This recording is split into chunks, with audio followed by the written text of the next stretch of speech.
A você que nos acompanha pelo Notícias Agrícolas, seja bem-vindo. A nossa programação está de volta. E o nosso assunto agora, é claro, é o mercado da soja, o fechamento das cotações na Bolsa de Chicago, os impactos para os preços aqui no Brasil.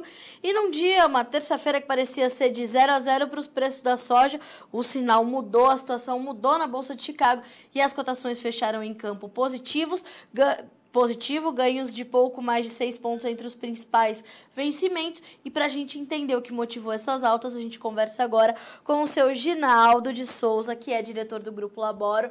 Seu Ginaldo, muito boa tarde, é um prazer ter o senhor conosco mais uma vez, seja bem-vindo. Alô, muito boa tarde a vocês, boa tarde, amigos de Notícias Agrícolas, minha satisfação. Aqui estamos. Pode perguntar, Carol, estou às ordens.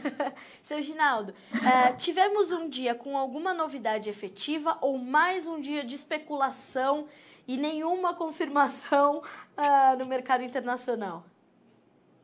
Bom, vamos começar falando que hoje é terça-feira, né? Para quem está habituado com o mercado, sabe o que eu vou dizer. Hoje é o famoso Turn Around Tuesday, ou seja, a soja ontem caiu 6, 7 pontos, hoje fez o reverso, voltou a fechar 6, 7 pontos.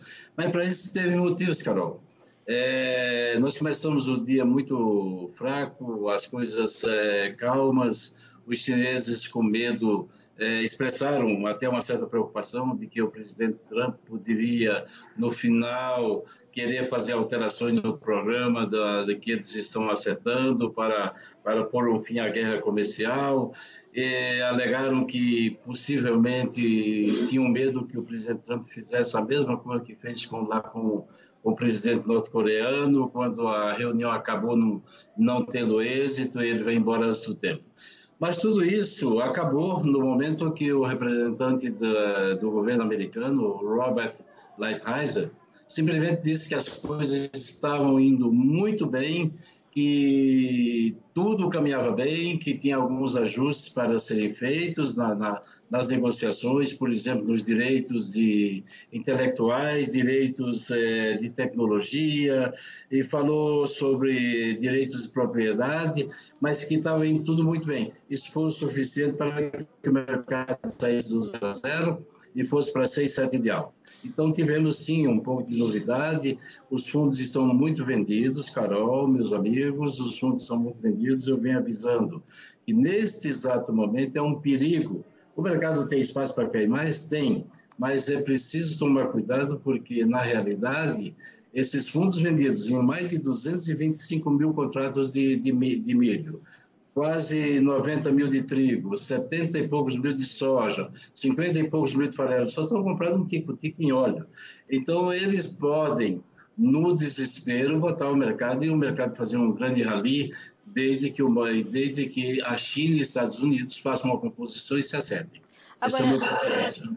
Certo. Agora, seu Ginaldo, portanto, esse movimento positivo não se trata de um movimento sustentável, né? Ele é pontual e precisa de confirmações e principalmente um acordo efetivado.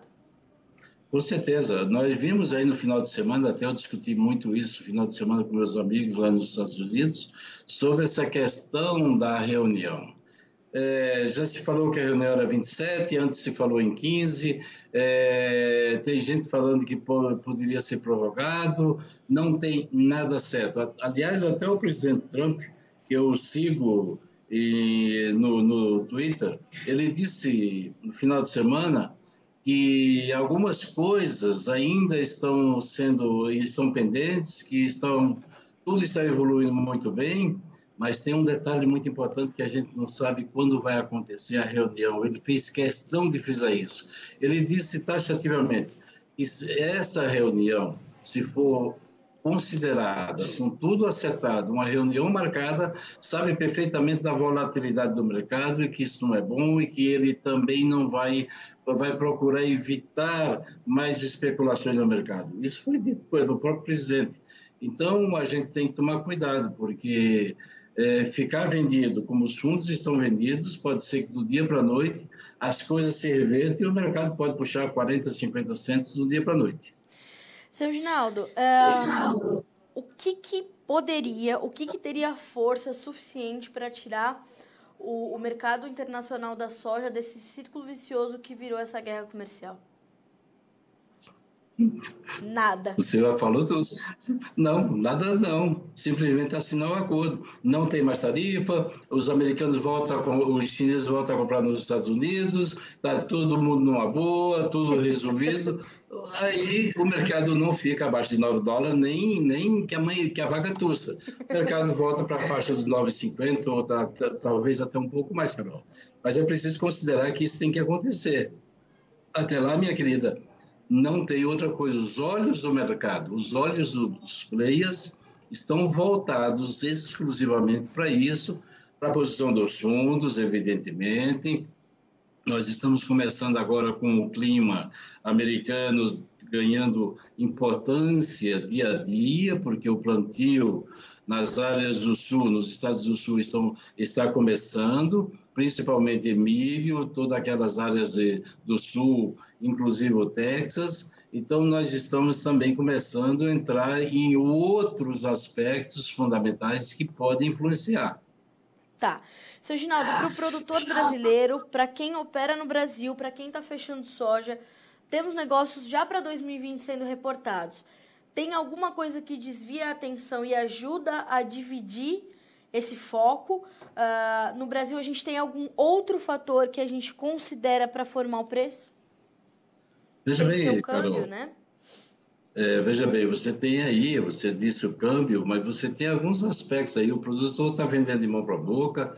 O Brasil hoje, o produtor brasileiro vendeu um pouquinho por cento da sua safra. Ele está trabalhando da mão para a boca. Ele vendeu muito bem no passado. Eu acho que daqui para frente ele tem que tomar muito cuidado, porque o acerto que pode ser feito com os chineses e o mercado por lá 40, 50 centavos, vai perder também 15, 20 centavos também no prêmio, que hoje está na faixa de 45, vamos dizer para maio 50, 55. Então ele pode ganhar de um lado, perder do outro, mas o fator primordial é o câmbio, porque se as questões da Previdência forem resolvidas até o meados do ano, muito provavelmente nós vamos ter um câmbio muito abaixo dos 3,80. E aí ele ganhou de um lado, ganhou no preço em dólar, mas perdeu no preço final em reais.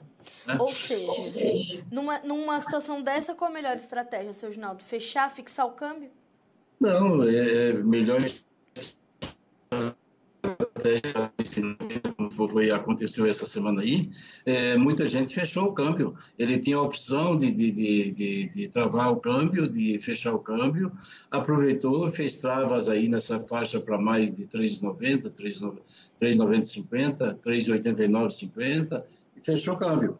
Agora, Carol, é difícil, é muito difícil, nós estamos vivendo um drama, porque aqui no Brasil também o dólar tem oscilado de acordo com as notícias que vão surgindo, todas essas questões polêmicas que o nosso governo vem enfrentando, com coisas, na minha opinião, que não é uma crise. Pelo contrário, eu acho que o governo está fazendo coisas boas, muita gente não está olhando a superação que ele tem, o aspecto do caixa, eliminação de custos, de gastos desnecessários.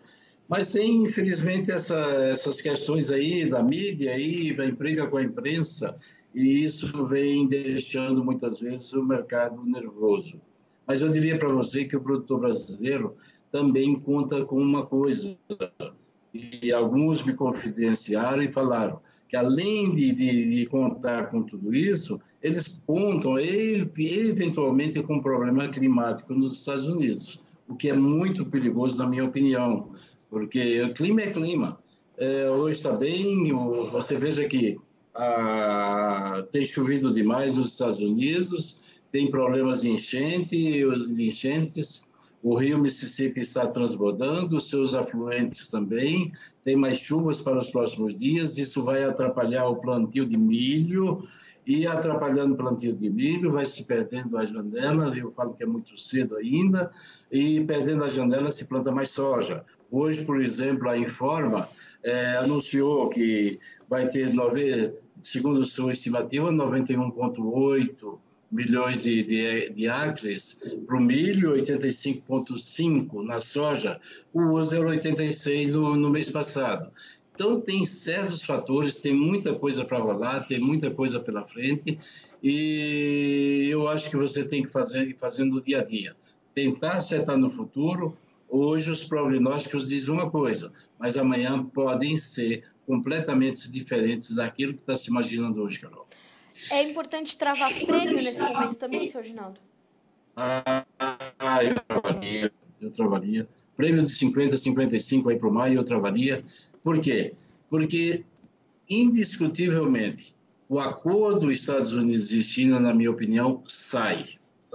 Eu não discuto isso. O problema é quando sai. Se vai levar mais 2 semanas, como está se falando, se vai levar um mês, não tem problema nenhum. O problema são os estoques, os altos estoques, mas saindo a questão das negociações, tudo ajustado, tarifas, volta-se a comercializar nos Estados Unidos, o prêmio brasileiro cai.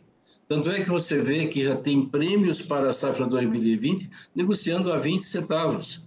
Nós negociamos prêmios esse ano a 70, 80, e hoje está 50, 55, então eu venderia prêmio sim.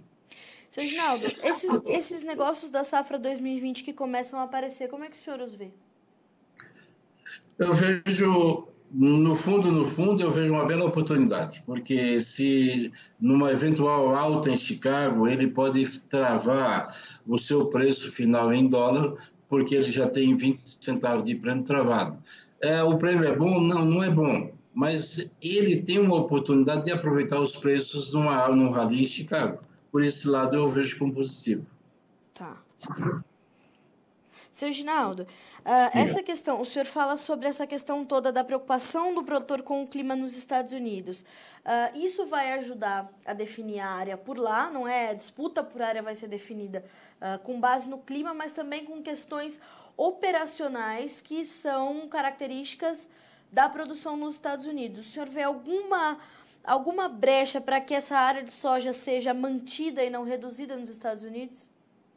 Não, essa área que nós estamos falando de 85,5, 86, já é menor do que a do ano passado. Sim. Indiscutivelmente, já é menor. Mas eu acho o seguinte, se você tiver um problema com as enchentes continuarem, se você pegar o mapa do meio-dia hoje, nós temos aí 7 dias de fortes chuvas pela frente.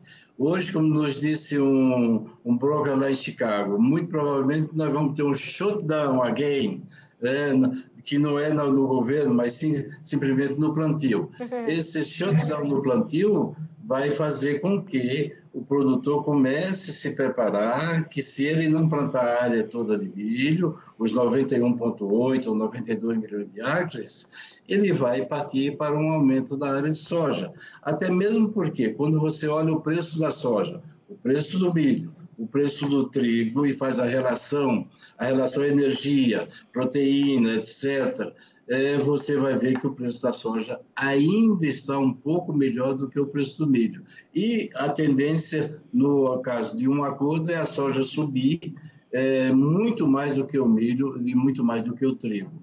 Você veja que hoje, especificamente, a hora que o Robert Lighthizer anunciou que as coisas estão correndo bem, o milho subiu 3, 4 centavos, a soja subiu 4.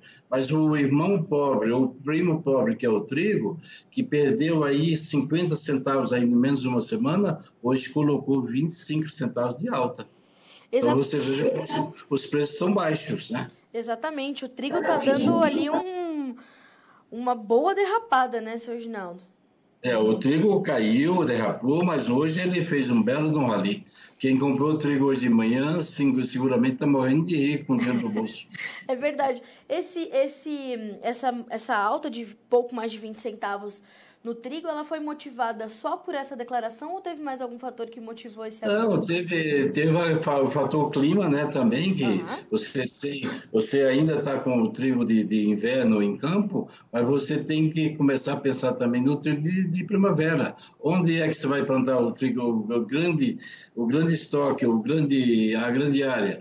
São dos estados do Texas, Oklahoma e assim por diante, subindo um pouco. Então, essas áreas sendo alagadas, complicadas, naturalmente você vai plantar muito menos trigo, muito menos milho, os preços podem subir um pouco mais, mas a soja tem pela frente um fator inibidor, que seria naturalmente o aumento de área. Certo. Seu Ginaldo, aqui no Brasil, além de todas essas questões que o produtor certamente está acompanhando, há questões internas de demanda, o setor de proteína puxando um pouco mais, uma demanda maior por farelo. Isso está mexendo com a formação dos preços, principalmente regionalmente? Olha, os preços estão sendo movimentados regionalmente, indiscutivelmente. Os esmagadores estão pagando preço melhor do que os exportadores. E isso tem a ver com o quê? Com a demanda interna por farelo, por óleo, até mesmo porque, embora a safra tenha sido colhida muito mais rápida, vamos dizer, o fluxo está sendo muito menor. Então, eu diria para você que uma coisa vai atrás da outra. Daqui a pouco, a turma das fábricas tira o pé do acelerador, volta-se para as exportações, e aí as coisas se normalizam. O mercado tende a se equilibrar. Nesse momento, você tem um pouco de divergência entre o mercado interno e mercado externo, mas isso é uma coisa que se ajusta rapidamente do dia para a noite. Ou seja, não é isso também que vai mudar o cenário de preços do produtor brasileiro? Não vai mudar, não vai afetar, dizer, não, agora nós vamos segurar porque os preços do mercado interno vão ser superiores aos preços externos, não é por aí. É preciso lembrar que a safra, como a Conab anunciou hoje, uma redução na safra de 1.800.000 e poucas mil toneladas, que na minha opinião a Conab reduziu aí para 113,5, uma coisa assim. Está um pouquinho defasado, eu acredito que a safra é 115, mas não faz diferença 113, 115, 114, não vai fazer diferença. A Argentina está com uma super safra aí pela frente, tudo correndo bem na Argentina, os estoques altos nos Estados Unidos. Ou seja, nós só precisamos acertar com os chineses e os chineses voltarem a comprar nos Estados Unidos. Porque essa história, vai comprar no Brasil, não é assim, ele está comprando da mão para a boca, ele está buscando seus espaços, está buscando outras origens. Então, nós precisamos que os preços em Chicago subam. E para os preços em Chicago subirem, é preciso que o chinês volte ao mercado americano. Mesmo que isso aconteça e a gente perca no prêmio, a gente consegue compensar de forma considerável em Chicago, certo? Com certeza. Eu prefiro, nesse exato momento, perder 10, 20 centavos no prêmio e ganhar 50, 60 em CVOT. É verdade. Indiscutivelmente. Né? É esse o meu pensamento, Carol. Tá certo. Seu Ginaldo, sempre um prazer ter o senhor conosco.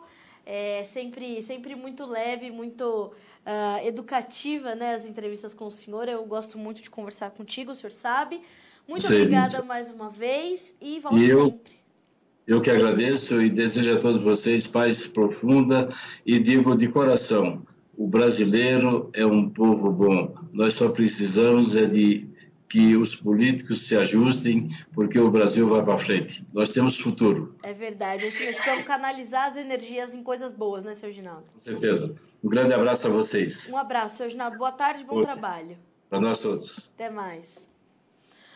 Bom, dia de altas para os preços na Bolsa de Chicago, mas como bem disse o seu Ginaldo, né? Nada muda por enquanto, são só especulações, mas a declaração de um dos representantes da Casa Branca de que as negociações com a China, dos Estados Unidos, caminham bem, evoluem bem, só com alguns tópicos ali para serem ainda costurados e alinhados para o acordo, acabou, no mercado que está, né, ainda esvaziado de informações, acaba sendo realmente lenha na fogueira, sendo motivo para esses ganhos. Então, o mercado fechou ali em campo positivo. Para o Brasil, ainda temos algumas oportunidades, principalmente para o produtor que estiver atento à proteção, a travar câmbio e travar prêmio. Embora a gente tenha prêmios consideráveis mais baixos do que a gente teve no ano passado, quando chegaram a bater $2-3 acima de Chicago, por conta de um outro cenário de demanda, um cenário de um acordo entre China e Estados Unidos bem mais distante, enfim, era uma outra situação, e a nossa nova safra está aí disponível. A gente tem ainda cerca de 40% a 50% de soja para comercializar da safra 18-19, o produtor contando com algum problema de clima nos Estados Unidos. A gente tem, então, oportunidades, como explicou o seu Ginaldo, de travar o produtor brasileiro, atenção, dólar, na casa ali de 3,90, 3,90,50, algo nesse sentido, ou o prêmio, né? A gente ainda tem prêmios nos portos brasileiros que variam de 30 a 50, 52, 55 cents nos meses mais distantes. Então, muita atenção para fazer boas travas e garantir boas oportunidades, porque não se sabe ainda o que vem pela frente. Vamos ver como ficaram os números da soja para a gente começar na tela Bolsa de Chicago, fechamento dessa terça-feira. Mercado para março fechou com 8 dólares e 84 cents por bushel, subindo 7 pontos. O maio, 8 dólares e 96, 6 pontos mais 75 de alta. O julho e o agosto subiram 6 pontos e meio para fechar, respectivamente, com 9 dólares e 10 e 9 dólares e 16 cents por bushel. Passando para os preços do milho, a gente vê também mercado em alta. O março, 3 dólares e 56, 4 pontos mais 25 de alta. O maio, 3,65, subindo 3 pontos e meio. O julho, 3 pontos mais 75, subindo 3 pontos e 75. E o setembro, 3,82, com 4 pontos mais 25 de alta. Para fechar, os números do trigo, que, como já adiantou o seu Ginaldo, foram bem mais altos, né? Os ganhos foram bem mais agressivos do que de soja e milho, porque além do rally causado por essa declaração do representante da Casa Branca, houve ainda alguns outros fatores que motivaram esse mercado, entre eles o clima nos Estados Unidos. A gente teve altas aí que variaram entre 17 pontos mais 25 e 23 pontos mais 75. O março fechou com 4,39, o maio 4,52, o julho 4,59 e o setembro 4 dólares e 68 cents por bushel. Sabemos que essas são referências bem baixas para esse mercado. Sabemos que o mercado do trigo aí já registrou patamares bem mais elevados nos últimos anos. O mercado está aí tentando buscar se equilibrar novamente. Bom, a gente fica por aqui com esse boletim, mas na sequência a nossa programação continua. Os nossos jornalistas seguem sempre de plantão para que você receba as últimas e mais importantes informações para que seja, claro, o produtor rural mais bem informado do Brasil. Até mais!